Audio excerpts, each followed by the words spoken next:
বসলেন। হুজুর পাক সাল্লাল্লাহু আলাইহি ওয়াসাল্লাম জিজ্ঞাসা করলেন, তাই জিবরাইল, এই জন্য তোমরা তাই চারজন একসাথে এসেছো? হযরত জিবরাইল আলাইহিস সালাম বলেন, আমরা আমাদের ব্যক্তিগত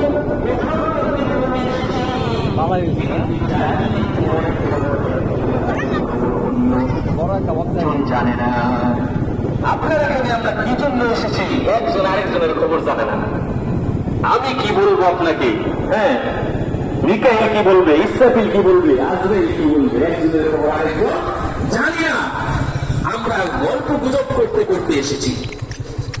কি জন্য বলো তো? হযরত জিবরাইল আলাইহিস সালাম ডাক দিয়ে বলেন, ইয়া রাসূলুল্লাহ, ইয়া হাবিবাল্লাহ, এই পৃথিবীতে জীবিত থাকা অবস্থায় আপনার এই উম্মতগুলি আপনার গুরুদের প্রতি গুরুত্ব দিবে। এর প্রতি গুরুদের প্রতি গুরুত্ব দিবে। কমপক্ষে প্রতিদিন 100 বার দুরূদ পড়বে, 100 বার দুরূদ পাঠ করবে। দুরূদটা লেখো, সাল্লাল্লাহু আলাইহি ওয়াসাল্লাম। বলেন, সাল্লাল্লাহু আলাইহি ওয়াসাল্লাম, সাল্লাল্লাহু আলাইহি ওয়াসাল্লাম। 100 বার পড়লে কত সময় লাগবে? 5 মিনিট। কয় মিনিট সময় লাগবে? সর্বোচ্চ 5 মিনিট। আপনার যে উম্মত 100 বার দুরূদ শরীফ পাঠ করবে প্রতিদিন কমপক্ষে, তার জন্য আমার একটা কমিটমেন্ট আছে। কমিটমেন্টটা হলো, কাল হাসরের ময়দানে যখন মানুষ অস্থির হয়ে যাবে,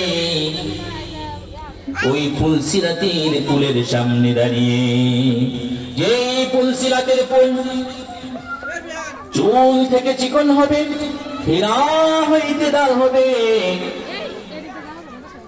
ওইখানে দাঁড়িয়ে যখন চোখের পানি ছেড়ে ছেড়ে কাঁদতে থাকবে, আপনার যে উম্মতগুলি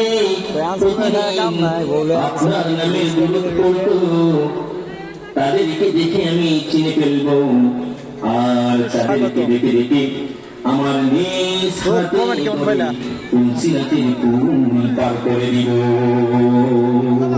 শুনে বলেন সুবহানাল্লাহ। কি করবো? ফুলসিরাতের পুল পার করে দিব।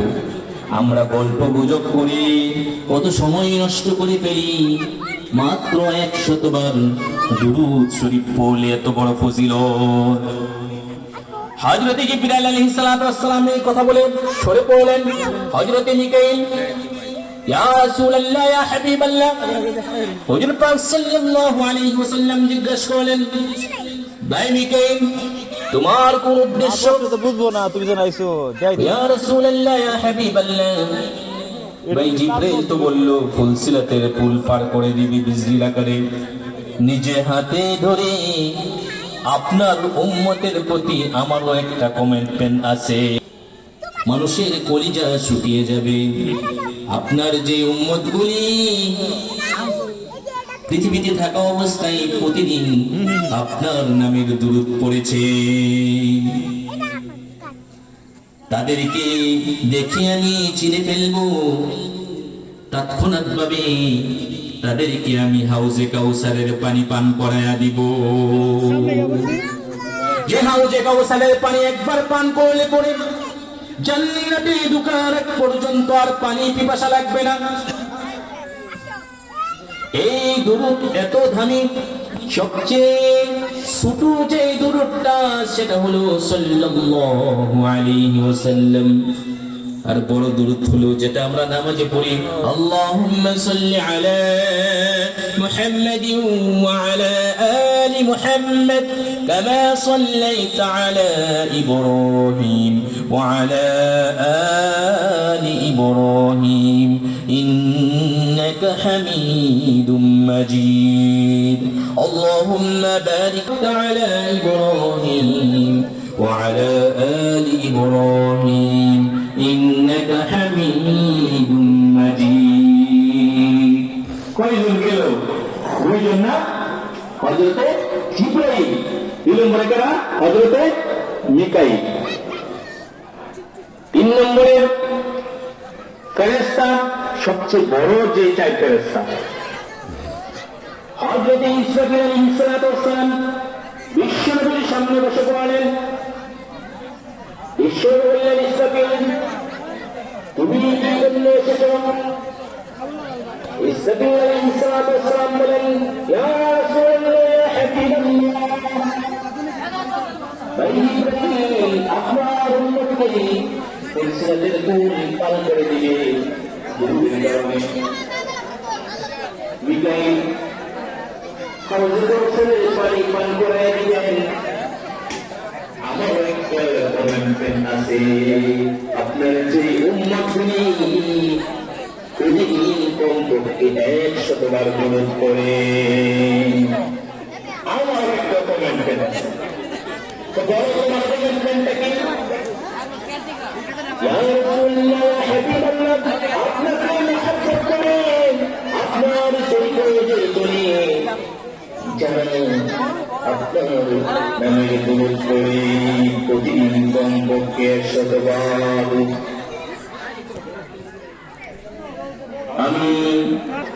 আমরা কি করি? হুজুর দাওয়াত দেই, দোয়া লাগিয়া দোয়া লাগে কি করি? হুজুরকে দাওয়াত দেই, দাওয়াত দিয়ে আমরা খাওয়াই, হ্যাঁ, হাদিয়া দিই। এই দোয়া করতে পরিচিত হয় না বলি। আপনি প্রতিদিন কমপক্ষে 100 বার দুরূদ শরীফ করেন, একটা লাখ টাকা করে।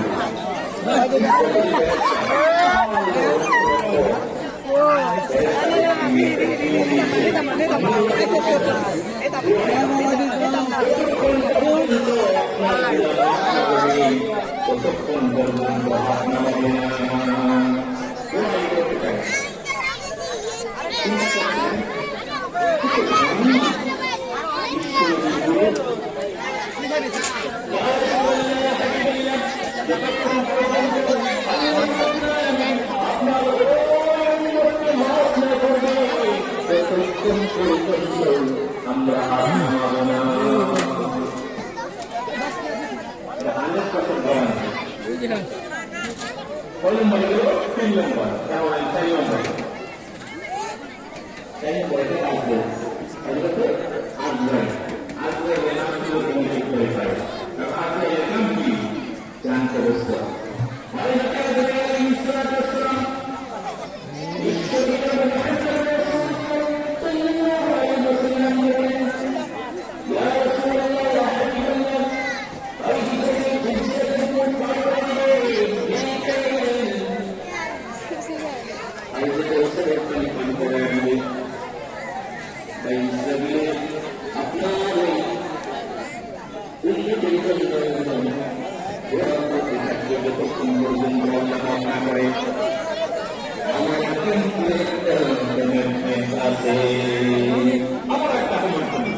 আমি মায়ের এবং বাবার সঙ্গে তার সন্তানের জান কবল করে নিয়েছি, মা এবং বাবার সামনে জান কবল করে নিয়েছি। আমার একটু দয়া লাগে না, একটু মায়া লাগে না।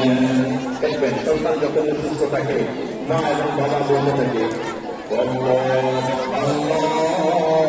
তুমি আমাকে নিয়ে যাও, সন্তানটাকে তুমি বাঁচায় রাখো। আল্লাহ তুমি আমার হায়াত কমায় দাও, তুমি আমাদের সুস্থ বানায় দাও, তুমি আমাকে নিয়ে যাও, আমার সন্তানটাকে তুমি ফিরিয়ে দাও, এ বলে কাঁদতে থাকে। তারপরে আমার একটু আমি তার সন্তানের জন্মটা কবর করে নিয়ে আসি।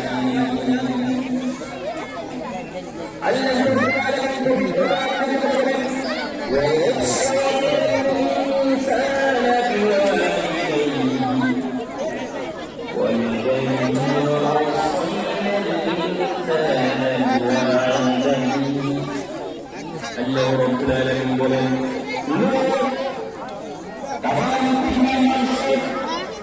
আপনি জানেন